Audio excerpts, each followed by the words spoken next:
Imagine une seconde, t'es considéré comme l'un des pirates les plus puissants du monde, ton simple nom fait trembler les empereurs, tu possèdes un équipage d'élite, et pourtant il existe un homme que tu surveilles depuis des années, un homme contre lequel tu n'as jamais lancé une véritable guerre. Et cet homme, c'est bien évidemment Barbe Noire. Et le plus étrange, c'est que Shanks connaît sa dangerosité bien avant tout le monde. Bien avant Marineford, bien avant qu'il ne vole le fruit de Barbe Blanche, bien avant qu'il ne devienne empereur, Shanks, il essaye même d'avertir Barbe Blanche. Il lui demande de rappeler Ace, il explique que Barbe Noire est beaucoup plus dangereux qu'il n'en a l'air, mais alors on peut se poser une question, si Shanks savait tout ça, pourquoi ne l'a-t-il jamais arrêté lui-même?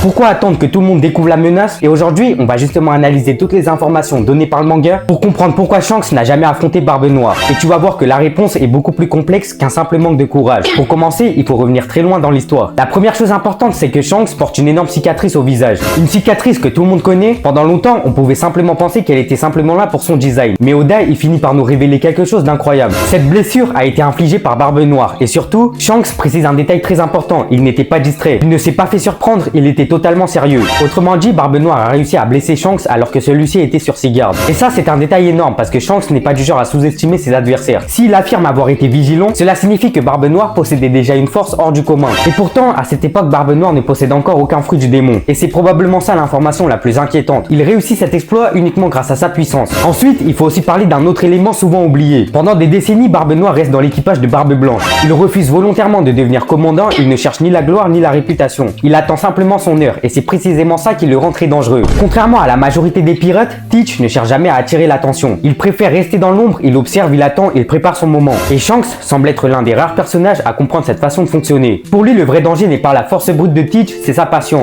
Quand Ace il décide de partir à sa poursuite, Shanks il prend immédiatement cela très au sérieux. Il va rencontrer Barbe Blanche et ce n'est pas du tout une visite amicale. Il traverse littéralement les mers pour transmettre un avertissement. Et il demande une seule chose, rappeler Ace. Pas parce que Ace est faible, mais parce que Teach est bien plus dangereux que tout le monde ne l'imagine. Mais Barbe Blanche refuse, il pense qu'Ace peut gérer la situation. Avec le recul maintenant, on sait que Shanks avait raison. Ace tombe dans le piège, il est capturé puis livré à la marine. Et cette simple capture déclenche l'une des plus grandes guerres de toute l'histoire. Et Shanks, il avait anticipé toute cette catastrophe. Mais alors, pourquoi ne pas intervenir directement? Pourquoi ne pas aller tuer Barbe Noire avant tout ça? Et la première réponse, elle est simple. À ce moment-là, Teach est encore officiellement un membre de l'équipage de Barbe Blanche. Et ça change absolument tout. Attaquer Teach, c'est attaquer un homme protégé par Barbe Blanche. Cela aurait probablement déclenché une guerre entre deux empereurs, une guerre gigantesque avec des milliers de morts. Et pour éliminer un homme dont presque personne ne connaissait réellement le danger, Shanks aurait dû convaincre le monde entier que ce pirate discret représentait une menace exceptionnelle. Et là, personne ne l'aurait cru. Même Barbe Blanche ne l'a pas cru. Et il faut aussi comprendre la personnalité de Shanks. Contrairement à Kaido ou Big Mom, Shanks, il ne cherche pas les combats. Depuis le début du manga, il évite les conflits inutiles. Quand Iguma l'insulte, il ne répond pas. Quand les bandits renversent son alcool, il rit. À Marineford, il met fin à la guerre au lieu d'en commencer une nouvelle. À chaque fois, il agit de la même manière. La violence est son dernier recours. Mais cela ne veut pas du tout dire qu'il est faible. Au contraire. Mais il choisit soigneusement les combats qui méritent d'être menés. Et un autre point très important encore concerne Barbe Noire lui-même. Teach ne cesse de fuir les combats inutiles. Au début de l'histoire, il abandonne immédiatement lorsqu'il estime qu'un affrontement est désavantageux. Face à Akainu, il préfère partir. Face à Riley, il choisit aussi de battre en retraite. Cela nous montre que Teach sélectionne lui aussi ses batailles. Et cela explique peut-être pourquoi Shanks n'a jamais eu l'occasion de l'affronter directement. Leurs objectifs sont rarement les mêmes au même moment. Maintenant, parlons de Marineford. C'est probablement le moment où tout le monde s'attend à voir enfin Shanks combattre Teach.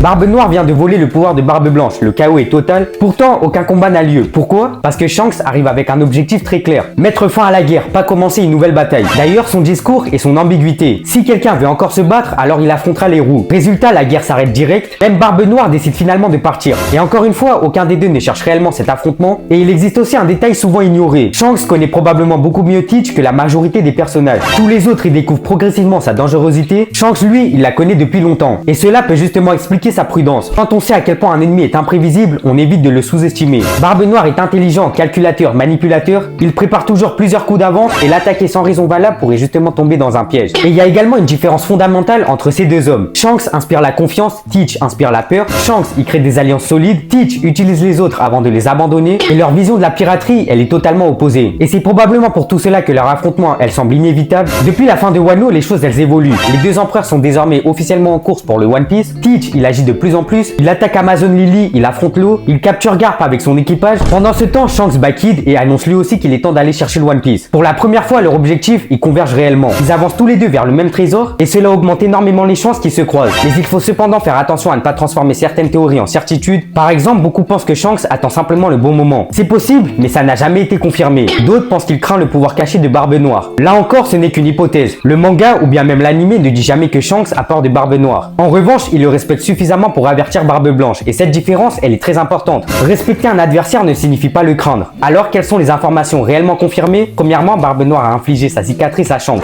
Deuxièmement, Shanks affirme qu'il était totalement sur ses gardes. Troisièmement, il considère Teach comme une menace exceptionnelle. Quatrièmement, il tente d'empêcher Ace de partir à sa poursuite. Cinquièmement, il met fin à Marineford au lieu de combattre Teach. Enfin, à ce jour, le manga n'a jamais montré un véritable duel entre eux. Tout le reste appartient au domaine des théories. Alors pourquoi Shanks n'a-t-il jamais affronté Barbe Noire? En réunissant uniquement les faits, une réponse se dessine parce qu'il n'avait jamais de raison de déclencher une guerre contre lui. Avant la mort de Teach était sous la protection de Barbe Blanche. Ensuite, il était constamment en mouvement, poursuivant ses propres objectifs. À Marineford, Shanks voulait arrêter les combats, pas les prolonger. Et depuis, chacun suivait une route différente. Autrement dit, l'absence de combat ne signifie pas qu'il l'évite, elle signifie simplement que les circonstances n'ont jamais conduit à un véritable duel. Mais aujourd'hui, la situation elle est complètement différente. Shanks cherche le One Piece, Teach aussi. Ils sont tous les deux empereurs et possèdent chacun un équipage extrêmement puissant. Ils avancent vers le même objectif et dans One Piece, quand deux personnages poursuivent le même rêve au même moment, leur rencontre, elle finit presque toujours par arriver. Et c'est peut-être pour cette raison qu'Oda attend depuis plus de 20 ans, parce que cet affrontement n'est pas un simple combat entre deux pirates. C'est le choc entre deux visions du monde. D'un côté, un homme qui mise sur la confiance, les liens et la liberté. De l'autre, un homme prêt à manipuler, attendre des années et trahir tous ceux qui l'entourent pour atteindre son but. Depuis le début du manga, leurs chemins se croisent sans jamais se rencontrer vraiment, comme si Oda construisait patiemment un face-à-face destiné à marquer l'histoire de One Piece. Et si ce combat n'a jamais eu lieu jusqu'à maintenant, c'est peut-être justement qu'il est réservé au moment le plus important de toute l'œuvre, car une chose est sûre, le jour où Shanks et Barbe Noire s'affronteront enfin, ça ne sera probablement pas un simple duel entre deux empereurs. Ça sera un événement capable de faire basculer le monde entier. Maintenant, dis-moi ce que toi t'en penses de tout ça. D'après toi, pourquoi Shanks n'a jamais affronté Barbe Noire? Donne-moi toutes tes réponses et toutes tes théories en commentaire, j'ai hâte de les lire. Et surtout, merci d'être resté jusque là, j'espère que t'as kiffé la vidéo.